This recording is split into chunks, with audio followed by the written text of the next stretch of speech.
Okay, we're going to call the meeting to order. Aaron, you want to do roll call? Sure. Ken Anderson, I'm present. Larry Hafner, Here. Franklin Hahn, not present, Brian Van Gorp, Present. and Ken Visker. Present.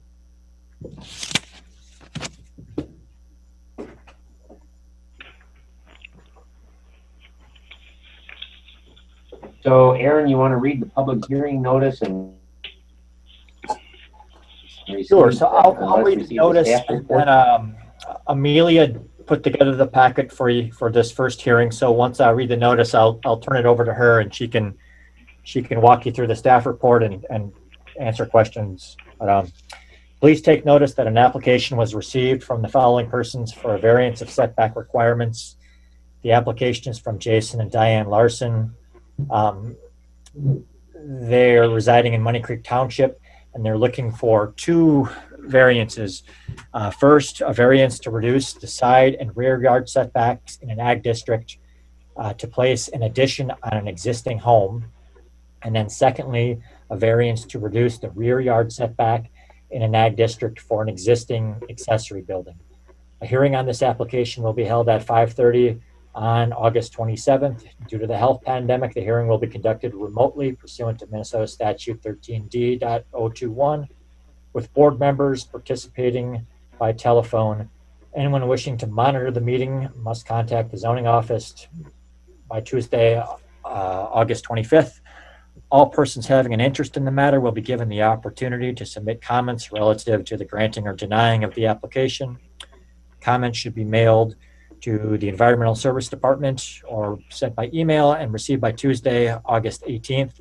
Comments in regard to the petition received by this date will be part of the public record and will be made available for review by the board members prior to the meeting. And this was advertised on August 12th. He's calling it on his landline. He was on the cell and he couldn't get it done.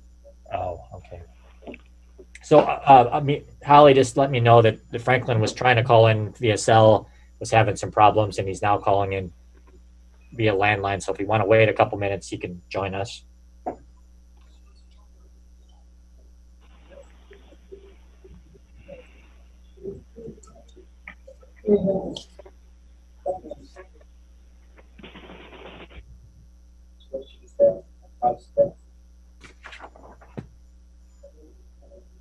Let's stop raising questions about that moment. Why did Jacob Lynn shooting in intended summons to make up the ocean?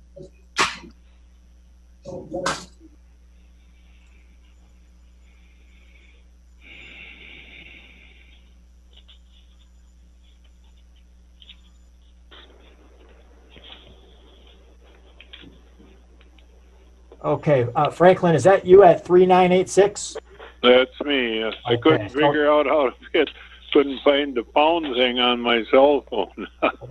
Appreciate you putting the attempt in, and appreciate you joining us. So we'll adjust the roll call and note that Franklin Hahn is also present.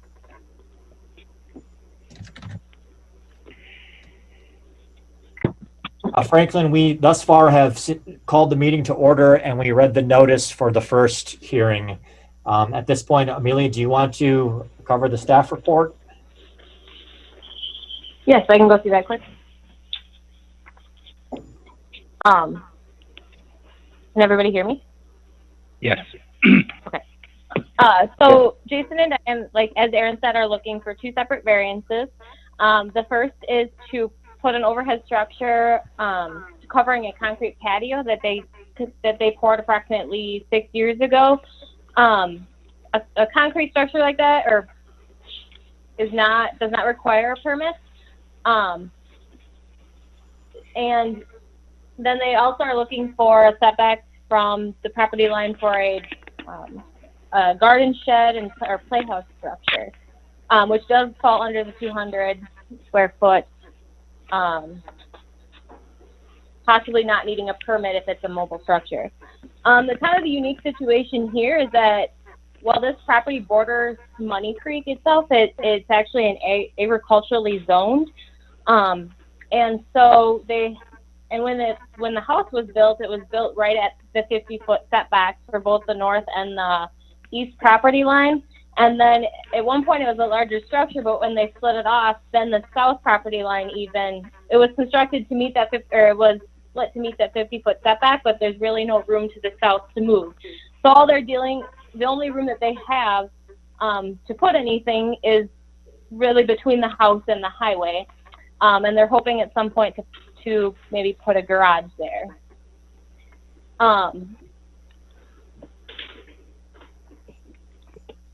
So we also looked at possibly rezoning because residential would make more sense in this area as well. But that doesn't actually solve the problem either. There is a 50-foot rear yard setback for a principal structure in the residential district as well. And so as I said, rezoning actually doesn't solve the problem either. And so that's why the Larsons decided to pursue the variance for that structure that they're adding as an addition to the house. And then while they were coming for that, they decided to ask for the variance for the playhouse and the garden shed, just because in order to make it functional for the property, there really wasn't another area where that could go and still meet setbacks either. So I guess, does anybody have any questions? The area immediately behind their property, right by that shed, it shows on Beacon as no information. And I was like an alley had been planned there at some time in platting and never adapted, or what is that? It was an alley at one point, and it's since been vacated. But when it was vacated, none of the property actually went to the parcel that the Larsons own. It was split among other ones.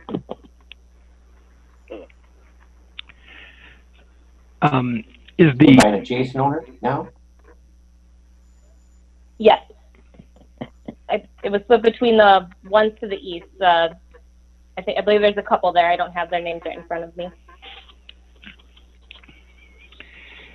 Is the porch they're intending to build just a roof, or is it also got sidewalls or screens or something that would enclose it? Just a roof. And I see here that at one point the cement was a 12 by 16 structure, and then the actual porch they're proposing now is bigger. I'm looking for the actual dimensions, but it was something like 20 by 25 or something. So are they going to expand that slab also? No, we're not. I was just including the overhangs. Okay. And one other question I have, I don't know the answer to this, but at one point in 1992, it looks like conditions were imposed on this lot that it had to meet for them to build this house, it had to meet the 50-foot setbacks and 130-foot setback to the highway. And I am wondering why those conditions would now be released or would not apply. They're still applicable. The house meets those setbacks, but when it was constructed, they weren't looking at people possibly adding on in the future. So, I guess, does that answer? Well, I would say that they continue to apply unless they're reduced through a formal channel, which would be a variance, which is what we're considering here this evening. Because those standards that they put on there are the standard setbacks for that district, and the process for reducing a standard area standard is a variance. So all applications go out with minimum setback requirements on them. Those are, in almost all cases, the minimums for that district. So this permit that was issued to them in the 90s is no different. And now they're simply seeking, going through the proper channel to ask for relief from those standards. I did actually have one more question. On page 25, there's a picture, and I'm wondering what that picture is supposed to be showing.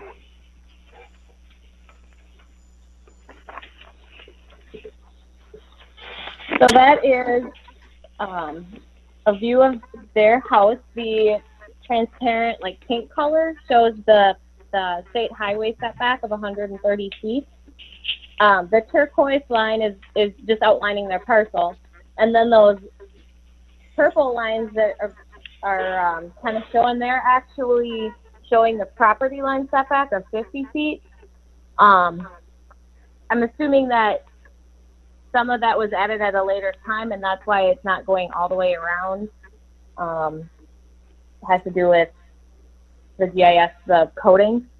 But I believe that is all the setbacks that would show you.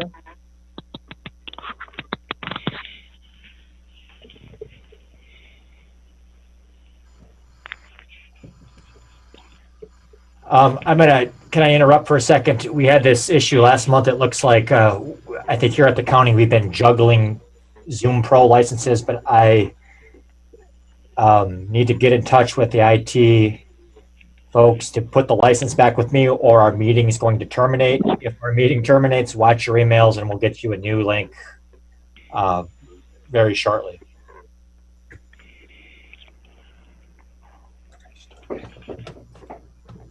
Does that go for computers too?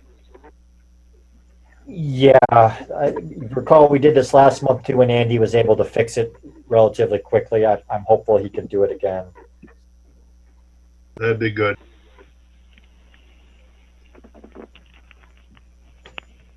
While we're waiting, are there other questions from board members? I don't have any. Sorry, this is Larry. I don't have any. From the applicant? Any other comments from the applicants? No, I think that Amelia did a good job of summarizing everything for us. Okay. So I'm getting that same pop-up that I got last month saying I need to upgrade the Zoom Pro or my meeting. One thing we could kind of discuss here while Aaron's trying to reach Andy. So we have the option here of pursuing these as separate variances, unless you guys feel that we can just kind of do everything at once. It's up to, I know I talked to Diane and it sounded like she was maybe leaning towards separate, but it's food for thought, I guess. I think we should put them all together. I'm sorry, this is Larry. I think we should put them all together. This is Kenneth Anderson. I agree. Okay, that works. We'll Okay. wait till we can officially start again and then move ahead. We're good to go yet? So given that they're all together, are there any other comments? If none, I will close the public hearing and open it for the Board of Adjustment for discussion. Any discussion?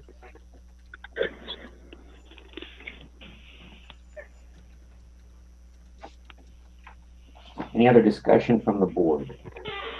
Franklin, there wasn't any opposition from any of the neighbors on this, was there? I didn't see anything in the packet that there was on the variances, was there? No, and nothing was brought to our attention after those were mailed either. That's all I wanted to know. Well, and I think, this is Larry, I think this is pretty straightforward. I don't see that anybody would be disadvantaged by doing this, and, you know, there's no I don't see any reason not to do it.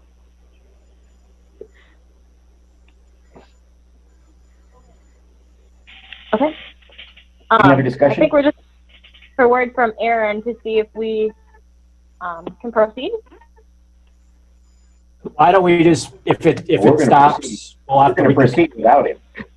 Yeah, I've got in touch with our IT director, and we may have a fix in place already. I'm not sure. We'll just have to see. But I would advise just keep going, moving Let's move forward. on. So we're going to Okay. review. If there's no other discussion, we're going to review the findings of fact. Okay. Okay. So I can start that. No, Andy, I transferred the host to Jeff. Should that do it? Oh, sorry. Okay, so I will go through the findings of fact and we'll do a roll call vote. If you guys could provide comments as we go, that would be appreciated. So starting with number 1, the variance request is in harmony with the intent and purpose of official control. Staff analysis says that as part of the residential development policies included in the comp plan, the county is to encourage the rehab of existing older homes. Ken Anderson? I agree with staff analysis. Larry? I agree with staff analysis. Franklin? I agree. Brian? I agree. And Ken Visker? What's proposed is an improvement, and the existing shed does not create a problem. So I agree. I'm sorry. Okay. Number 2, there are practical difficulties in complying with the official controls, and the proposed use of the property is reasonable. Economic considerations alone do not constitute practical difficulties. Staff analysis says that this is very much a residential type lot located in the agricultural protection district. This home was originally permitted right at the 50-foot setback to the north and east property lines, limiting future landowners' ability for expansion. When the parcels were split, it was done in such a way as to maintain a 50-foot setback to the south property line, but leaving no room for expansion in that direction either. Rezoning this lot to residential would not solve the setback issue, as a 50-foot rear yard setback is required for the proposed structure. Relocating the garden shed is possible, but the only area in which to do so is not logistically feasible for this family and practical with the layout of the dwelling and property. Additionally, that location is reserved for a future garage. Larry? I agree with staff analysis. Franklin? I agree with staff analysis. Brian? I agree with staff analysis with the exception of I don't think it's probably appropriate to consider what may happen in the future development of the house, as that isn't a reality.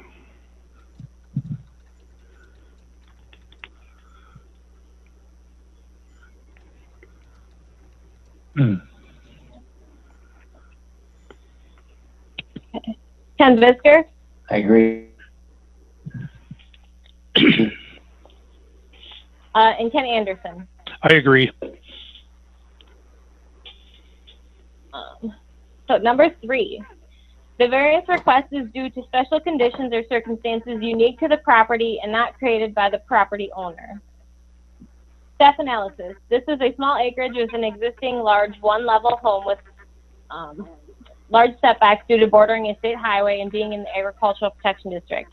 After considering highway and property line setbacks, the allowable area for expansion on this property is not ideal to accommodate the proposed structure because it does not fit the layout of the dwelling. Franklin? I agree. Brian? I disagree. It was created by the owner. They built the house in the location they built it and so on. This was created by the owner.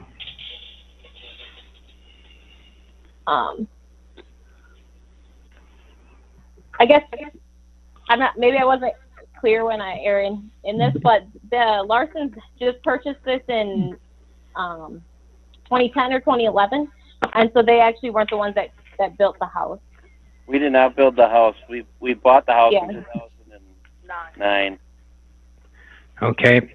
But I did not understand that correctly, and so it's another case of changing ownership, and therefore the rules don't apply. So I guess I agree then. Sorry about that.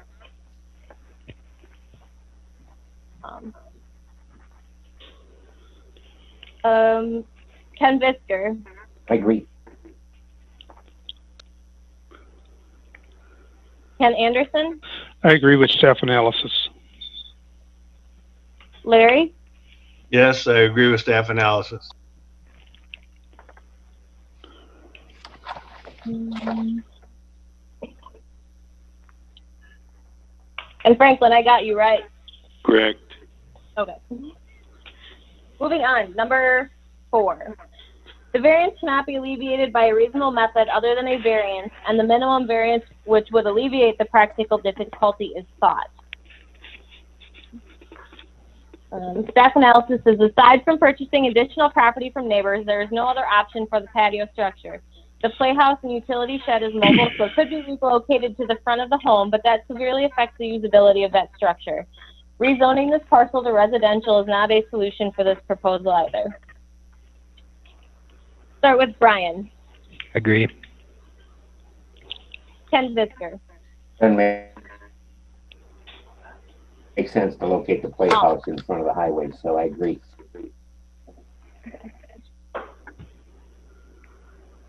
Ken Anderson. I agree with staff analysis. I'm going to butt in here. It looks like we are likely going to get cut off here momentarily. Technology expert. I guess, does anybody else have some questions for me? They're seeking. Yeah. Oh, sorry. Go ahead. Yeah. This is Tim Clancy, Amelia, and the thing is, I don't know if there's a question floated here, but yeah, upon looking at the different factors that we need in order to really achieve the goal of renewable energy, that's really where we came up with the location that we did, having to do with just seasonal and total sun energy availability. Why is there a reduction of sunlight hours if you move it over into that field? Is there a hill or something that shadows it, or what's going on? To the west or the east? If you put it to the west of that grove of trees. Well, one of the things is that there is although there's a property line there. They built the shed straddling that property line, so that shouldn't be a factor. Yeah, the parcel lines don't affect anything. If they're in common ownership, I should say. Okay. Well, looking at if you look at a topographical view of it, you can see that where we are proposing, it is less than 18%. As you move to the west, you start getting into areas that are 18 to 23, and some that are actually going into 24% slope. But that field would not be correct. I mean, that you wouldn't have a field that's 24% slope. Well, I'm looking at the at figure 4.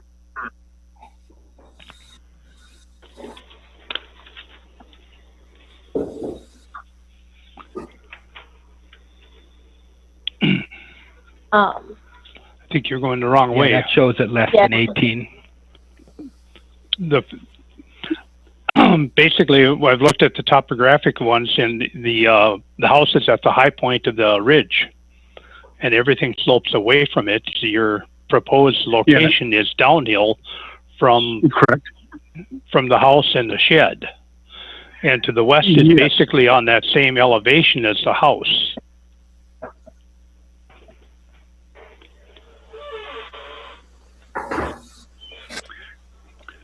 I believe when I spoke with Tom earlier, I don't know if we lost him or whatnot. No, I'm here. Okay. I can, if I may. Again, what we were looking to achieve is to keep it within, the active parcel, for which was proposed. Going the other direction, we wanted to keep it out of the tilled field because that is actually currently leased and is actively farmed. And then the whole perimeter has other structures currently there. I would like to address that issue of the farmed land, and I'll do it this way. A solar collector harvests sunshine to produce energy, and it does it far more efficiently than growing corn. Currently, 40% of our corn farmed acres are used for ethanol, and in that there's zero energy efficiency. It takes more gas to produce a gallon of ethanol than you get out of the energy from the ethanol. So it seems to me to be much preferable to use 2/10 of an acre to harvest sunlight for electricity than to use 2/10 of an acre to grow corn that does not produce any energy. Okay, well, the energy offset of ethanol wasn't really in the scope of this. Again, the reason why we're proposing where we are is that there is no real discussion about whether or not the land is tillable, because the current land is not used for anything. It's there. It's just fallow land.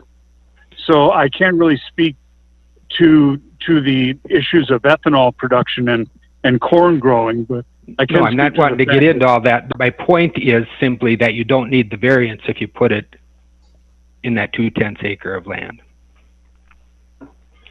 that is currently farmed.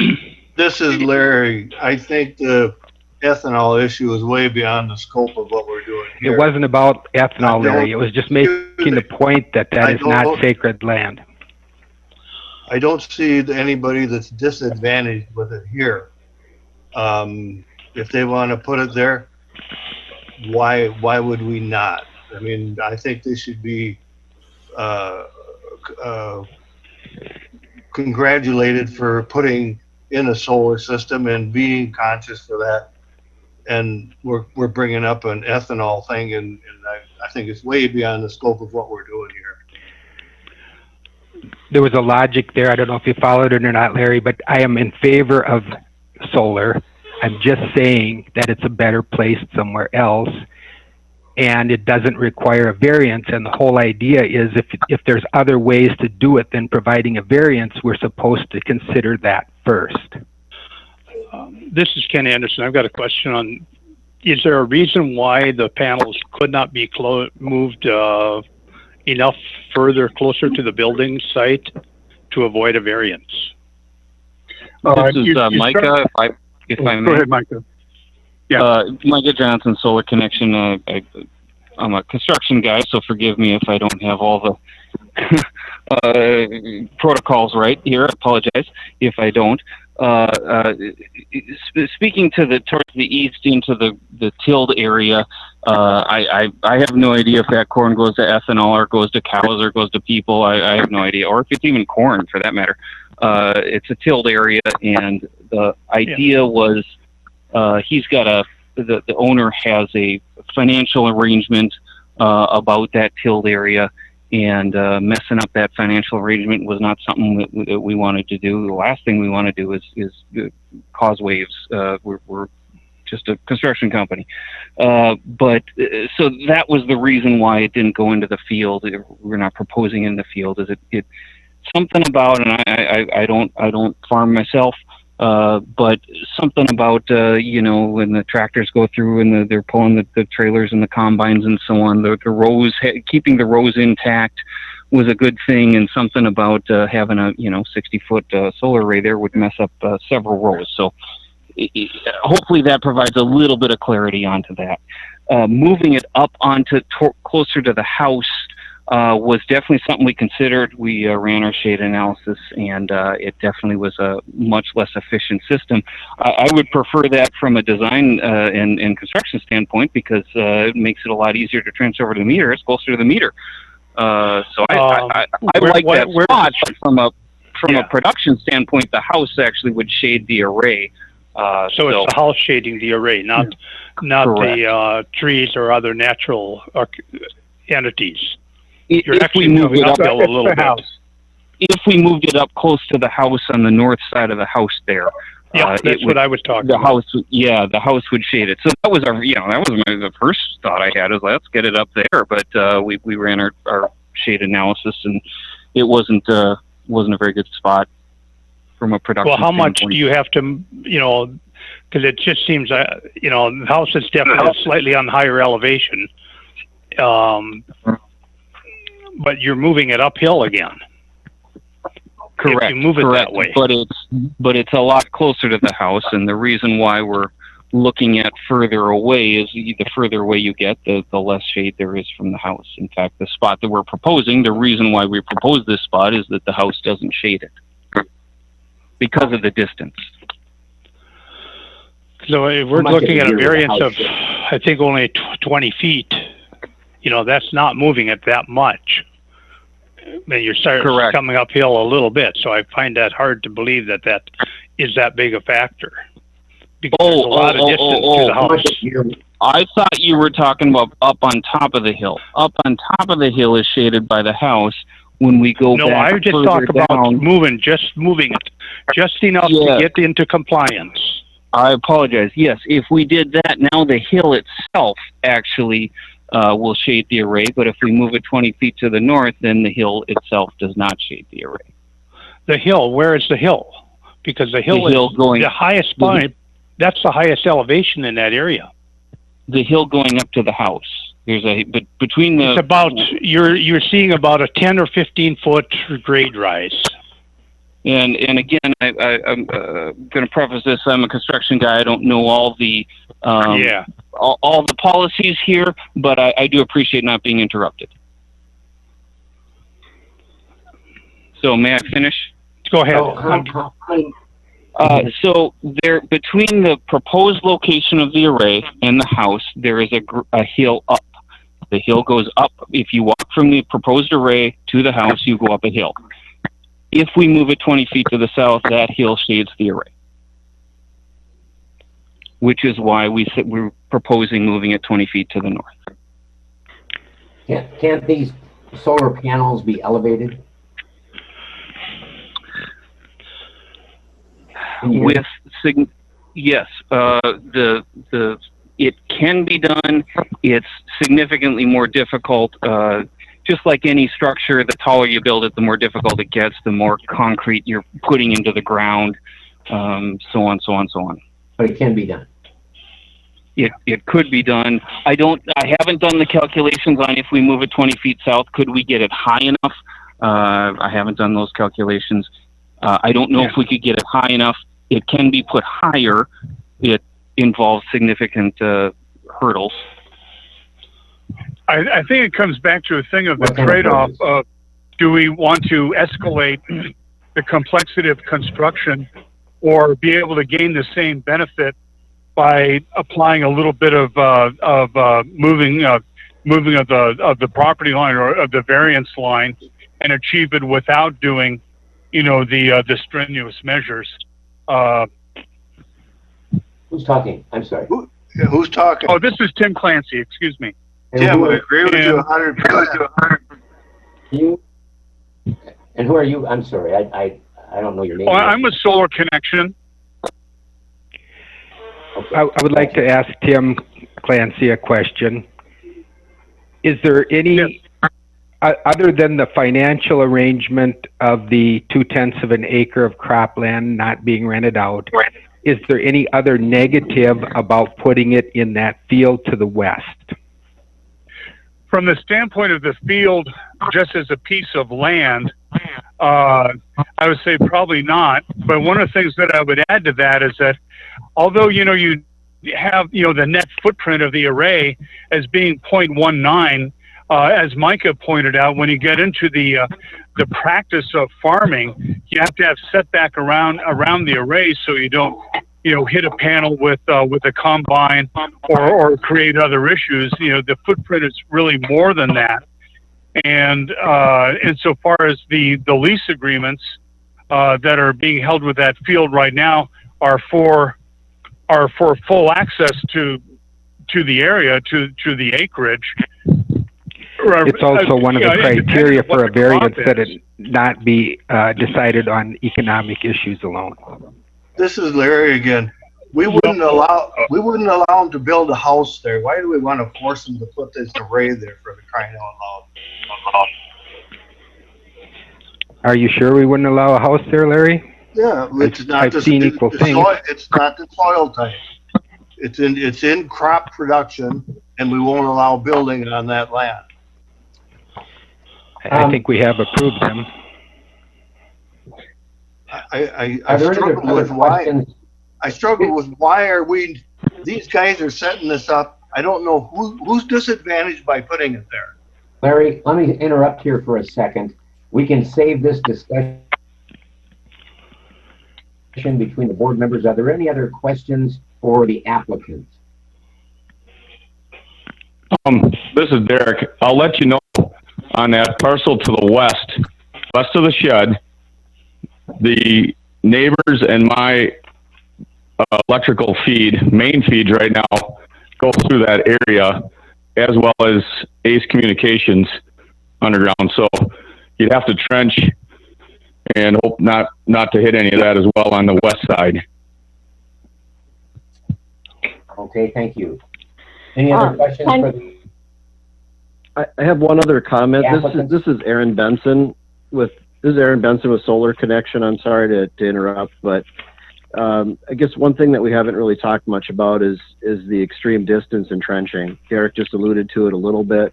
The proposed location is right in line with where the power feeds up to the property. If we have to go to the west edge over into the farmland, we're instead of trenching at less than 50 feet, we're going to be trenching over 500 feet. Extreme load loss, and to compensate, much larger wires and conduit, and just a much more involved process. So that kind of adds to the complexity of the project, in addition to other factors that we have to be careful when trenching around. Okay, any other questions for the applicant? If not, I'm going to close the public hearing at this point and open it up for the Board of Adjustment for general discussion. Ken, if I could, this is Aaron. If I could interrupt, we do have one public comment that we would, okay. I would request to read into the record. Sure. Okay. This was received from, 1 second here.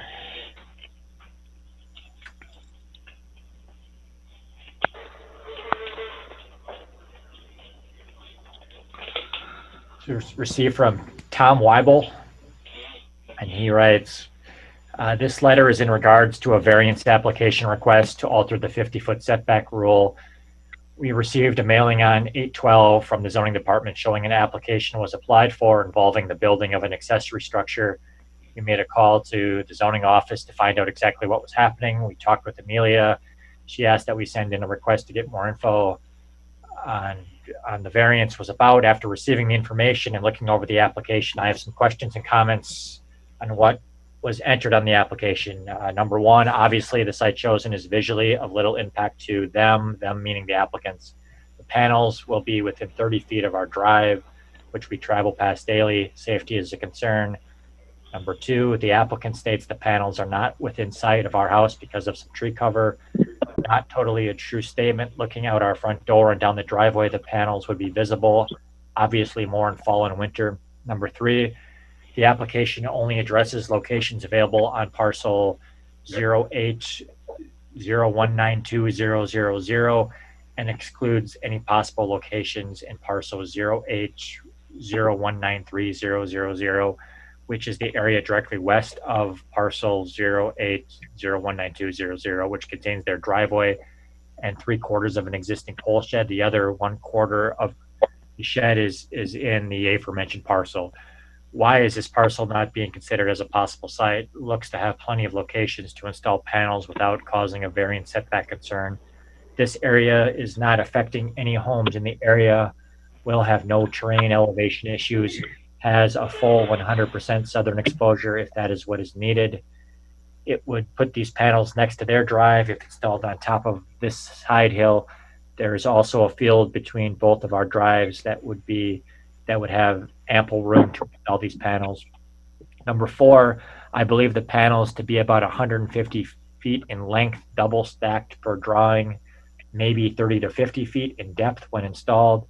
Not sure because I haven't seen the spec sheets. This, I believe, would consume about 0.17 to 0.19 acre of land. I don't believe this amount of cropland loss should be any issue. Any feedback into the electrical grid would greatly offset any crop loss of this small amount. Number five, My concerns are not only about why the 30-foot setback is needed, but also issues with our drive. All runoff now heads down the hillside, then passes through a culvert to get past the road. Not sure how these panels are installed. If they are set on solid ground as concrete, gravel, etc., that would lessen the existing grassed area, which now does absorb some of the water. Will the panels cause more runoff? Number 6, the existing terrain profile has been greatly altered prior to these existing buildings. Our drive used to pass through where the house sits now. We all use the same driveway. The existing old farmhouse and barn were raised and the land adjusted to accept the present home site. We surrendered our driveway easement and moved the road to its present location to make way for their building site. Number 7, in conclusion, I've tried to respond to some of the remarks on the application. It doesn't seem logical to me to install solar panels at the bottom of a hill facing into the hill when there appears to be ample space on top of the hillside or adjacent fields where there are no physical barriers to have to deal with. My understanding is a variance is granted if no other options are available. Thanks. And that came in unsigned, but we later spoke with the author, who was Thomas Weibel. And that was the only comment received on this application. Okay, thanks, Aaron. So we're at the point where we're open for discussion from the board.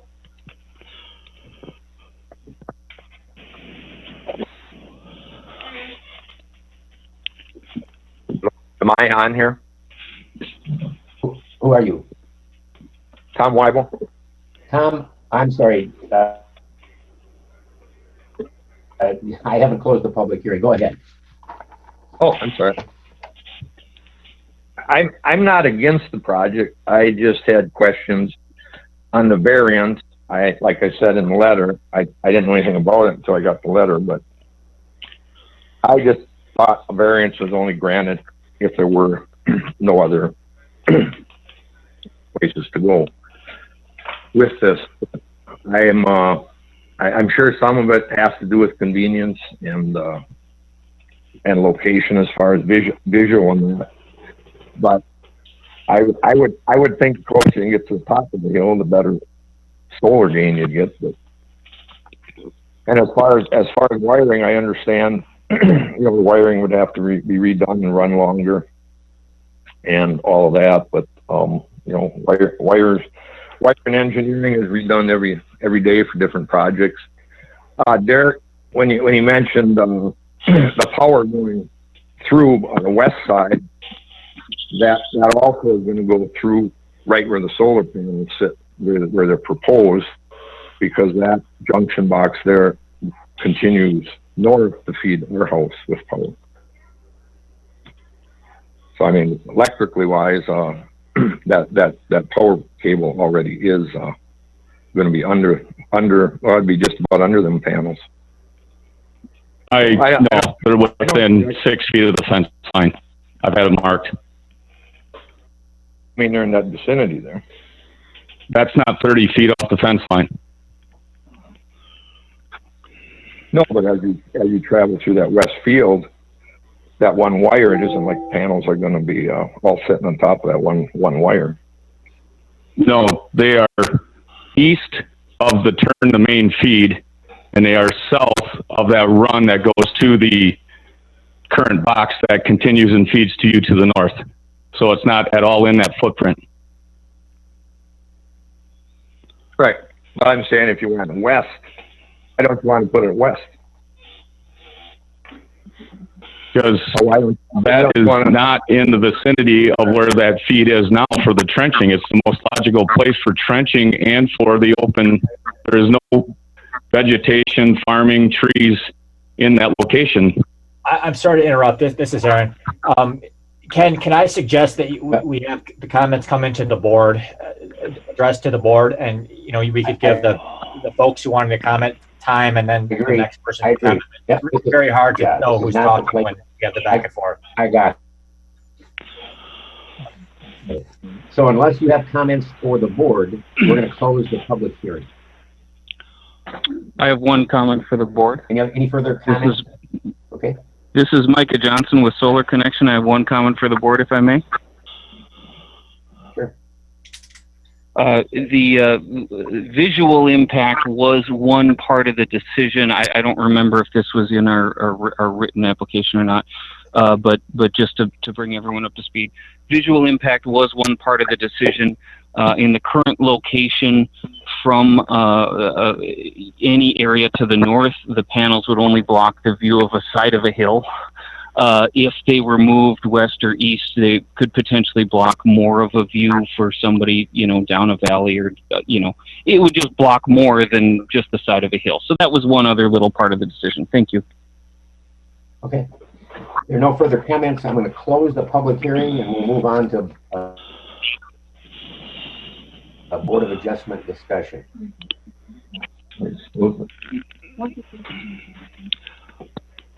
I don't know. This is Ken Anderson. I'm just I'm one of those right now reluctant to approve this, but maybe if I were actually on the site, I might see it as they recommend. But for me anyway, right now, the only way I would do it is if I actually got on site. How many have seen the site? Anybody? Besides me? Any board members that have seen the site yet? I believe Ken Visker was out here. Yeah, I've seen the site. What was your analysis, Ken? My analysis is that given the fact that cost it should not be a factor, and that these panels can be elevated to alleviate any problem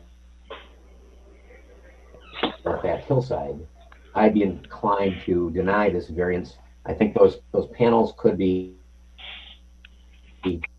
moved up the hillside and elevated to eliminate any screening. Or again, because cost should not be a factor, they could be moved to the south. I think this is obviously for the owner a far better site, but given our criteria that cost can not be a factor in granting a variance, that for me is I certainly approve panels, and I think it's a good idea, and I'm glad that people are putting them in, but from the standpoint of criteria for a variance, it doesn't meet that criteria that cost can't be a factor. This is Franklin. We can't make our decision on one board member's looking at the site. Remember last meeting when we had this big set to where we threw this gentleman under the bus? Well, if we would have went and looked at that site and made a decision on that site, the entire board would know what we're looking at and what we're talking about. That's my synopsis of it. This is Aaron. Larry Hafner. Okay, Franklin, that you had an opportunity to look at the site. I have not been invited to look at these sites. Am I supposed to take Ken Vister? Am I supposed to take out of my busy day and go look at these sites so I know what the sites are before we have our meetings? Why don't we have our meetings on site and make a decision there? Well, that's another issue, but where are we going to go with this? Any other? I'd like to ask Larry. This is Aaron. Larry lives very near the site. I imagine he's familiar with it. Larry, have you seen the site? I haven't in several years. I mean, I did the permitting when they built there. Okay. The other clarification I'd like to make is that the board can consider economic impacts. It just can't be the sole reason. So it could be part of the reason, but it can't be the only reason. Yes, this is Tom. So corn for the board. So if a person grows corn, Tom, this is reserved for board member discussion. So yeah, the public hearing is closed. I'm sorry. So for the board, I would propose that we could look at tabling this if folks think they need to see the site. We could arrange, doing having the board on site is, it's open to the public, and there's a lot of things that are we have to do that. But if the board feels they need to see this site, we could table this and you could make a decision at a later time. I would just like to mention to Franklin that yes, you do have the right to go to any of these sites, and it's up to you to arrange it. And I've probably gone to over half the ones we considered. I did not go to this particular one because I felt like I could understand it from the packet, but you have the right to go to any of these sites that you have questions about, and I would say it's probably your obligation to do so. And I would recommend on top of that, that we see the site, all of us, because it has some issues that I think all of us need to consider. Well, we don't have. I would be open to we don't have to go look at the site on my say so. All I'm saying is I won't make my decision on one board member seeing the site. That's all I'm alluding to. I don't think anybody's asking you to do that, but if I would entertain. I was just interested in his opinion, Franklin. I'm not going to make no decision based on that. Right, I understand that. Is there a motion to table this so that we can see the site? If I could, this is Aaron, if I could make a recommendation, if we could get I would have to look up the complete application date, but because we have the applicant on the line tonight, if we do table, I would also recommend that we request of them an extension of the 60-day rule. It may not be necessary, but it may be. That was close. That would certainly be reasonable as far as I'm concerned.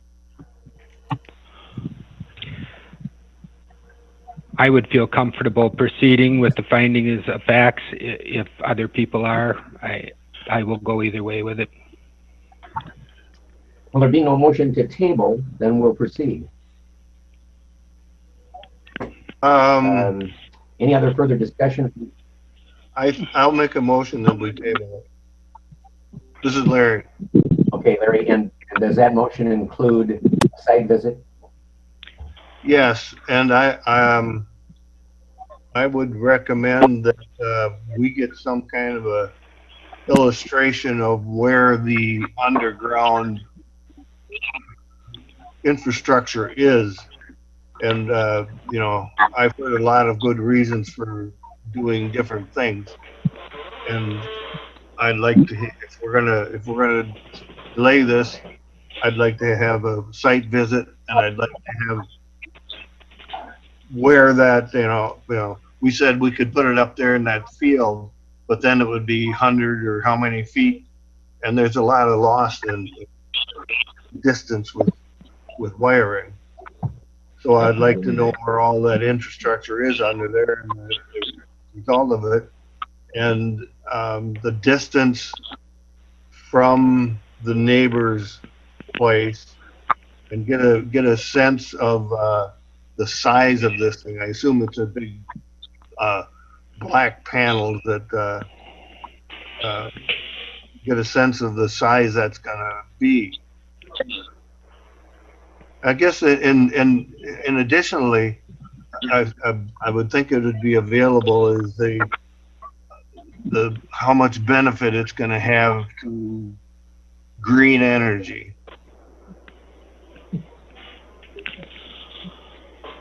I'm not sure we can do the green energy thing, but well, I think that, I mean, the guys that are putting this in. Is there a second? Okay. So there's you heard the motion. Is there a second? I will second that. So we Kenneth Anderson. We have a motion and a second to postpone, and as I understand it, that we get information as to underground and also information as to the effect of the solar array on energy. Is that a fair statement, Larry? Yes. Okay. We have a motion and a second. Any further discussion? Roll call vote. Can I get some motion to table? What else are we? What are the other things you're looking? Well, I would like to be for site visit, And I would, Oh, I'm sorry. whether I do it on myself or otherwise, I definitely feel that a site visit is necessary. We also need then to assure that we get a 60-day extension here because otherwise it passes automatically. Let me first get the motion down. So Larry, could you tell me what your motion was? How these people can talk. To delay this for, Yeah, I'm with you. It's okay. It is okay. where are we going? It's not the slam dunk it was supposed to be, but it's okay. All right, Yeah. I just remind everyone that Table is your removed. phones, we're not The talking. motion is If to you delay mute- it After I hang up here. Yeah, no problem. But it was not, the zoning commission analysis recommended passing. I'm going to mute everybody and then I'm going to unmute the recommend. board members. And it got into, Franklin, you need to mute yourself. the neighbor got involved and then the neighbor also spoke tonight. Did not really say anything really new except Okay.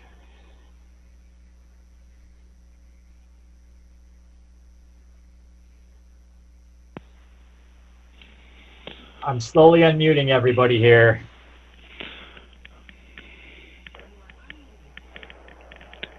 Am I still there with you, Aaron? You are. I just muted everybody. We were kind of losing. Okay. Ken, you're on.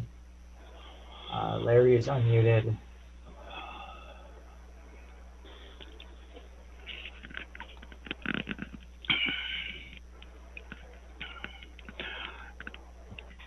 If we do, Aaron, if we're doing site visitation, do we have to make arrangements ourselves, or is that something we would coordinate with the zoning office? We can discuss that. I want to get the motion down here first, and then we'll talk about how we want to do the site visits. Okay.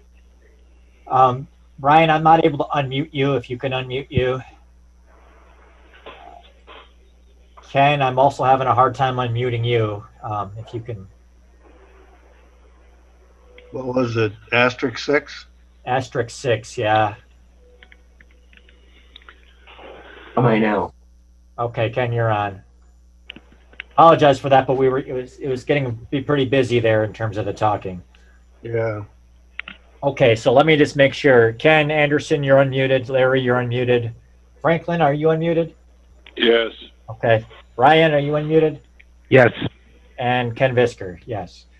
Okay, so I'm trying to get the motion that Larry made, and that was a motion to table the with some parameters around it. And you said you wanted some information on two things. Is that right, Larry? Now, let me figure it out. Before we go there, I want to make this motion dependent on a 60-day extension to the, whatever, the 60-day rule, huh? Well, I'm looking here, and we have their completed application date as August 3rd, so I don't think that's necessary. Okay, all right. So I got to remember what now. A motion of, we want to, for a month. Well, wait a minute. Yeah, we'll have to talk about how we're going to get there. We'll bring this up at next month's meeting, right? Hopefully It doesn't finalize. matter until the September hearing, Okay. September meeting. And I'd like to have an illustration or something of the infrastructure around here where that's going to affect that. The distance from the neighbor's property, house, whatever. There was one other thing. Like thinking, to get some kind of illustration of how big that's going to be on that site. So you want a scale map, essentially. Is that right? Scale map, yeah, and maybe even if we're going to go there, to have stake it out.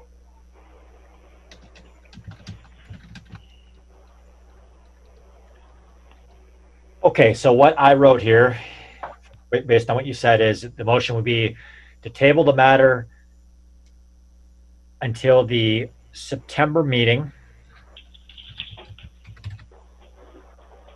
prior to which the applicant will provide an illustration of underground infrastructure as well as a scaled map. Yes.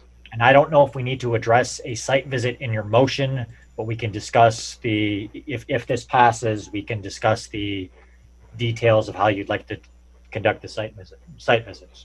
Now, as I'm thinking about this, I don't think you can do this all in one illustration, but it would be helpful, I think, too, to have the topography, the height. You know, they said the house is above that, and that would be helpful, I believe.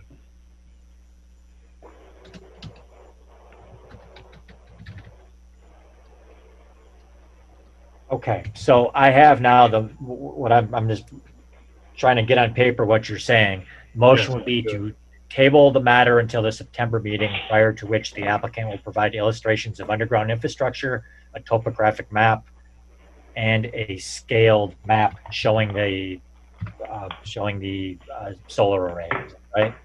Yes.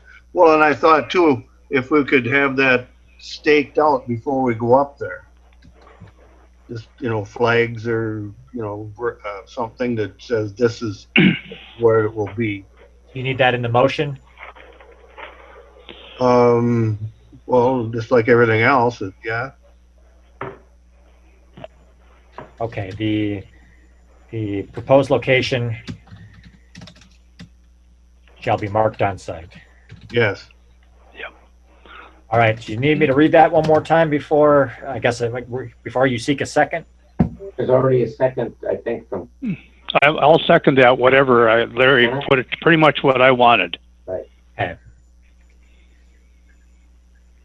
So would you like me to read the motion on the table then? Sure, one more time. To table the matter until the September meeting, prior to which the applicant will provide illustrations of underground infrastructure, a topographic map, and a scaled map showing the solar array. The proposed location shall be marked on site. Sounds good. Okay, sounds good to me. Discussion? Any further discussion? Are we going to have a problem with keeping our 6-foot distance then? That's why we can't have a meeting so we can look at each other's. Is that going to be a problem outside? Well, like Aaron said, we'll get to that when we get through this. So I'll go through the roll call. Yes. Ken Anderson. Yes. Larry Hafner. Yes. Franklin Hahn. No. Brian Van Gorp. Yes. Ken Visker. Yes. I'm sorry, Ken, you broke up. I'm sorry, Ken. Yes. Okay, the motion passes. So in terms of the site visit, we could do this as a full board all at once. To do that, we need to advertise it, and it's open to the public. You could go out on your own and look at it at a time that's convenient to you, or the county could organize it and take you out in groups without a quorum. Is there a preference there? I think we could go alone. I guess I would prefer going in groups without a quorum. I'd be fine going alone as long as we're notified when all that information is available and it's staked out on the ground or whatever, so we can see what we're assessing there. Yeah, I think that'd be useful. This Franklin, I think we should have somebody there to explain the reasons. We've heard these reasons now tonight from the construction people and et cetera, and the owners and so on. But if we just go there and look and then nobody's there to explain this is the reason I want it here and be instead of down here and sunlight and so on, in my opinion, then we're looking at just flags in the ground where it's going to be. Maybe I'm wrong. I agree with Franklin. I agree myself. So could we get one individual from Solar Connection to kind of speak for all of you? Works for me. Who would be that's fine. Who is our Solar Connection point of contact, so to speak? Derek, are you still on the line? Yep, I'm here. Can you hear me? In terms of us trying to coordinate this, Mike is still on the line too. Okay, so if are you folks in the area where a board member could call and it would be easy to meet on site with a day or two notice, or do we need to schedule this sometime in advance? If we're looking to have somebody else talk through the technical stuff. From the solar connection standpoint, a day or two notice would be just fine. I can't speak for the property owner. I can usually be here same day or next day. This is Derek. Okay, so the board members, you all have Derek's and perhaps Solar Connections contact information in the packets. So again, I put to you, do you want my office to arrange these meetings for you, or would you prefer to simply reach out to the applicant on your own and coordinate? Well, Given- I think we gotta, for me anyhow, it would be useful to have the infrastructure map and the other ones. And I'm not sure who's gonna do that, but I mean, obviously that can't be done tomorrow. They need some time to do that.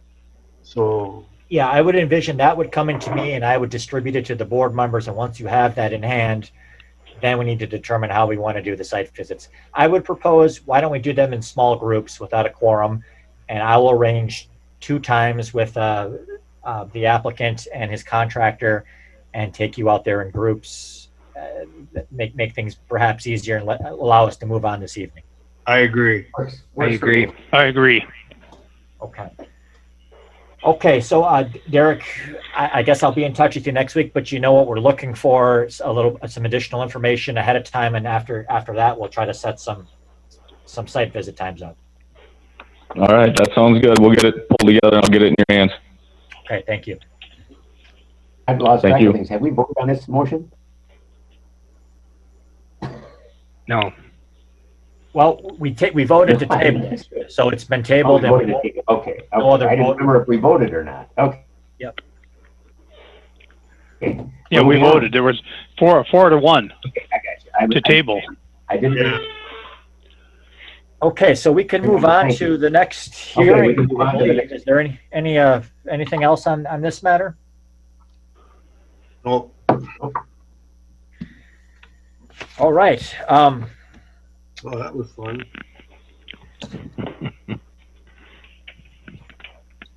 Better mute this.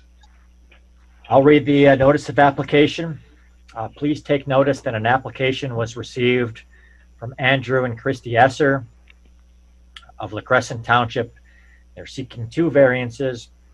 The first to reduce the setback required from the toe of a bluff to place an accessory building, and the second to allow a door height in excess of 10 feet in that accessory building. The hearing on this application will be held at 6:30 on August 27th. Due to the health pandemic, the hearing will be conducted remotely pursuant to Minnesota statutes. Board members will be participating by telephone. Anyone wishing to monitor the meeting may do so, but must have contacted the zoning office ahead by August 25th. All persons having an interest in the matter will be given the opportunity to submit comments relative to the granting or denying of the applications. Comments needed to be received by August 18th, and those that will be part of the public record and were made available to the board prior to this meeting. And this was advertised on August 12th. Let's see, do we have Andrew and or Christy on the line?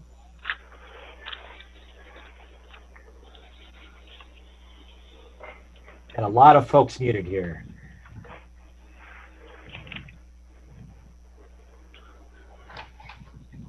Am I still muted?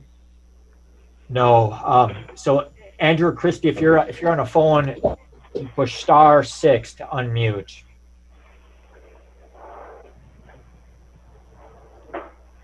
Yes, we're here now. Okay, welcome.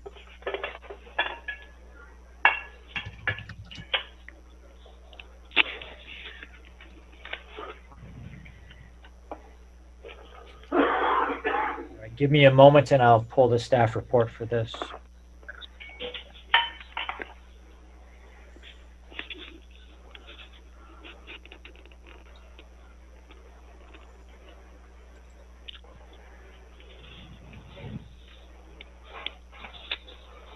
So this is a larger parcel in a a residential district to the east of La Crescent. It's in steeper terrain. It's part of a subdivision that was approved in the 2000s, and it's actually consists of two lots of that subdivision that were combined at a later time. The location where they're proposing to place the shed was presumably where the house would have been built as they envisioned the original subdivision. Within a residential district, sheds have a door height limit of 10 feet. So that the reason for the second variance request is to have a door taller than that. The site itself is fairly challenging. There aren't any locations that would allow for a building without a variance of some sort. There is a flatter location nearer the road. However, it's in a drainage easement shown in the initial plat. And in addition, it would require a variance because accessory buildings are required to be set back at least as far as the principal structure. I think that's all I will proactively cover. If there's any questions on the staff report, I'd be happy to address them. Aaron, you mentioned in the report something about disturbance at the toe of this bluff or rearranging stuff at the toe of the bluff. Could you elaborate on that a little bit? So sometime in the past, the area where the toe that were requested, the setback is requested relief from, it was disturbed. We presume this was when the subdivision was occurring. For that reason, it's very hard for us to determine where the toe of the bluff would have been with originally. So the measurement or the place where we call the toe now is where the toe exists post alteration there. And that alteration looks like it occurred prior to 2008, and that the LiDAR lines show that change there. So we're dealing with a site that was previously altered. I think page 3, figure 3, that shows essentially where that toe is being called, and it's observable both on the topo maps as well as during the site visit. On site, you're able to see a distinct break in slope at that point. So are you saying then that the toe of the bluff that you're actually defining as the toe of the bluff today would have extended out further prior to this disturbance? In all likelihood, yes. I guess that is beyond what we know, but yes, the area was previously disturbed. Looking here through the staff report again, page 4 maybe better illustrates this. You can see the area where the cut occurred, and essentially at the bottom of that cut is where we're calling the present day toe and where we're measuring the setback from. And about how far is that disturbance? I mean, are we talking 10 feet, 6 feet, 5 feet? You're asking how much was removed? Yes. I am not in a position to estimate that here on the spot. It's more than a couple feet? Yes, it's more than a couple feet.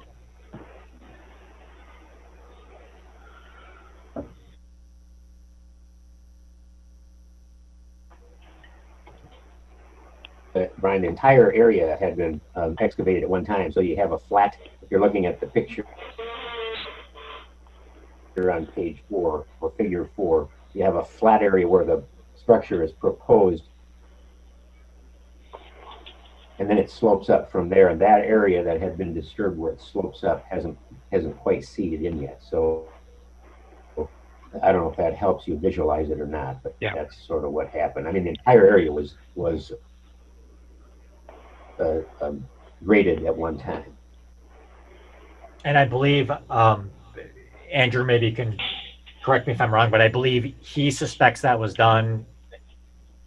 It was done prior to his ownership, and he suspected it was done at the time that they approved the plat in preparation for a home that would have been potentially built there. Yes, it was definitely done before I owned it.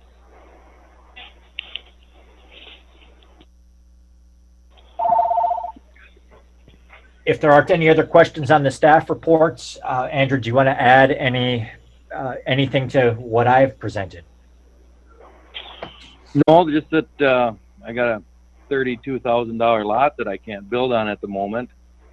That was originally sold as a lot to build a house on, and I just want to put a shed on to, you know, store more of my stuff so I can get it out of my father-in-law's shed and actually have it on my property. I own 8 acres just outside La Crescent. I pay a lot of taxes, and I just like to build a building. And if I build a building, my taxes will go up. So it's a win-win for both. And the building, that lot was designed as a buildable site at the time that Bill Cornforth sold it. I'm the one that owned it at that time. Who is that speaking, please? Charles Caston. Charles, okay.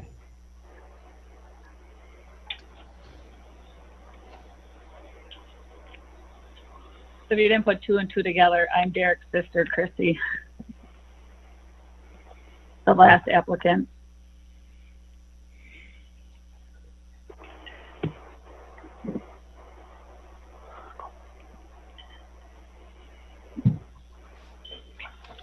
If there was a better spot to put it, I'd put it in a different spot, but I don't have any other spots to put it.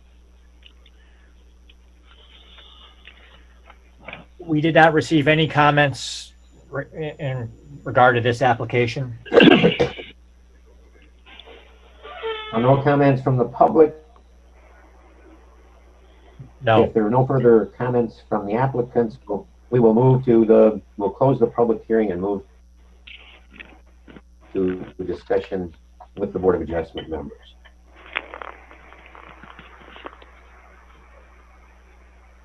Any further discussion?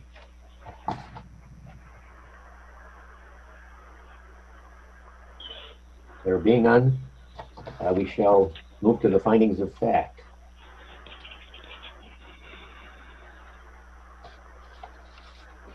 Okay.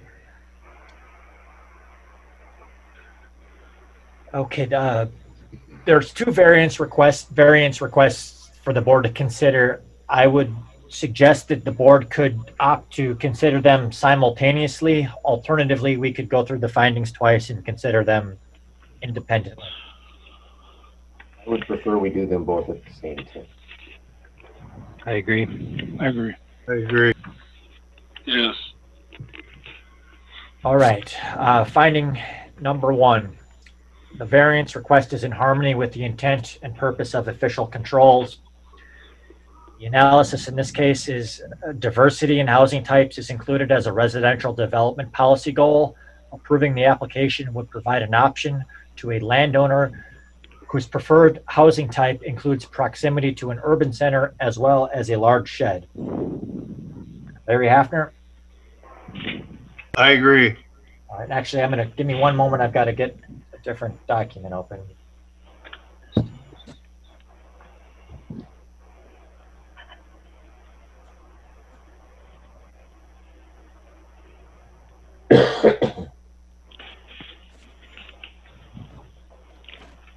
I did have one more question, Aaron. Is this shed going to be taller than the actual house? I guess there's a rule about that. It cannot be in an agricultural district. It might. When I'm evaluating for height, I wouldn't be looking at, how do I put the absolute height? I guess I'd be looking at the height of the overall height of the shed versus the overall height of the house based on the grade in which they're built. So is the shed going to be taller than the house? So the top of the pitch could physically, in absolute terms, be taller, but the distance from the base of the shed to the top of the shed would need to be no taller than the distance from the base of the house to the top of the house. And that's what I'm asking. Will it comply with that rule? As far as I'm aware, yes. The site is quite a bit higher than the site for the house. And so it's conceivable that the shed could be higher than the house, but not taller.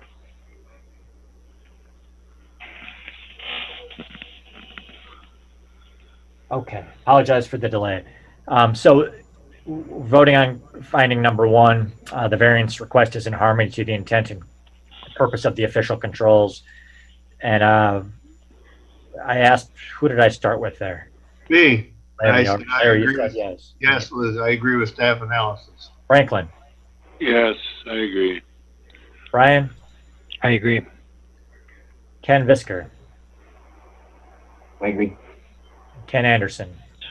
I agree with staff analysis. Number 2, there are practical difficulties in complying with the official controls, and the proposed use of the property is reasonable. Economic considerations alone do not constitute practical difficulties.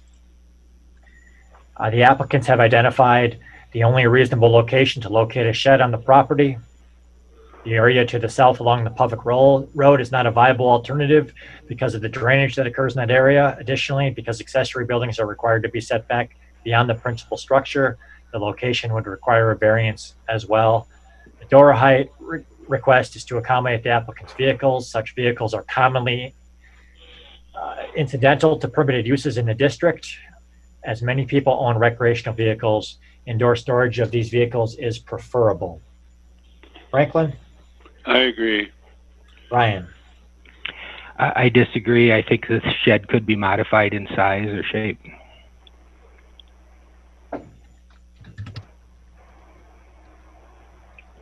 Ken Visker?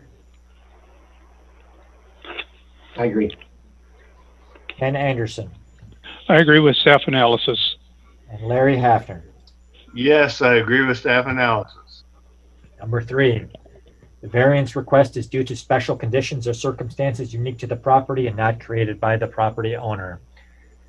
The request is the result of the existing house location and the surrounding topography. Brian? I disagree. They built the house. They created the issue. This is again a situation, well, actually, I'm not sure. Andrew, did you purchase the house or did you purchase and build? Well, I built my house on my lot. Okay. And then I acquired the second lot later in life. Sure. Ken Visker? I agree. Ken Anderson? I agree with staff analysis. Larry? Larry? I'm sorry, I didn't mute. Yes, and I think it's the only reasonable spot he has to put this, so it's not going to disadvantage anybody. And Franklin? I agree. Number 4, the variance cannot be alleviated by a reasonable method other than a variance, and the minimum variance which would alleviate the practical difficulty is sought. Staff analysis is no other viable option for locating the shed is available. This is predicated on the board's agreement that the shed size is reasonable and that a reasonable shed design will accommodate taller vehicles owned by the applicant. Ken Visker? I agree. Ken Anderson? I agree. Larry? Yes, I agree with staff analysis. Franklin? Yes, I agree. Brian? I disagree. Again, the size and shape of the shed could be altered.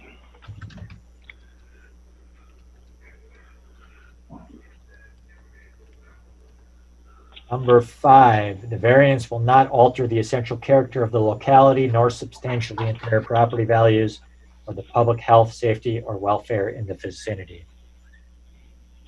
The property is on a cul-de-sac with 2 other homes at the end of the street, so it is anticipated that visual impact will be negligible. While most properties in nearby subdivisions do not have accessory buildings, the larger properties, such as this applicant's, do have similar sized sheds. You see the illustration on page 6 showing the larger acreage lots with similar sized accessory buildings. Ken Anderson? Yes, I agree with staff analysis. Larry? Yes, I agree with staff analysis. Franklin? Yes, I agree. Ryan? I agree. Ken Visker? I agree.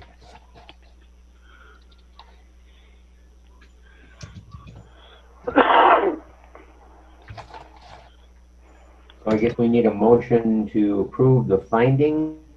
I've got one more to do here, Ken. Sorry. Oh, I'm sorry.